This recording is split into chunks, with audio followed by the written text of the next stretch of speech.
Breaking news, Charmonai ছেড়ে জামাতে যোগ দিল আলী হাসান ওসামা। আরও অনেকেই প্রস্তুত আলহামদুলিল্লাহ। এই মাওলানাকে নিয়ে ভিডিও বানানোর আমার কোনো ইচ্ছাই ছিল না, কিন্তু হঠাৎ যখন দেখলাম জামায়াতে ইসলামের নায়েবে আমির দ্বিতীয় সর্বোচ্চ নেতা ডক্টর আবদুল্লাহ মোহাম্মদ তাহের তার নিজের ফেসবুক পেজে ইসলামী আন্দোলনের নামে মিথ্যা অপবাদ দিচ্ছে, তখন আর চুপ করে থাকতে পারলাম না। আমার জানা মতে তিনি খেলাফত মজলিসের দায়িত্বশীল ছিল। এখন খেলাফতে মজলিস থেকে বের হয়ে তিনি জামাতে ইসলামের সাথে যোগ দিয়েছেন।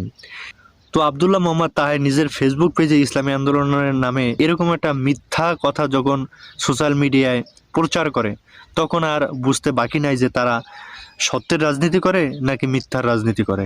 দ্বিতীয় সর্বোচ্চ নেতা সে যদি এরকম মিথ্যা তত্ত্ব সোশ্যাল মিডিয়ায় ছড়িয়ে মানুষদেরকে বিভ্রান্ত করার চেষ্টা করতে পারে, তাইলে তাদের নিম্ন স্তরের কর্মীদের অবস্থা কী এবং তৃণমূল পর্যায়ের কর্মীদের অবস্থা কেমন হতে পারে।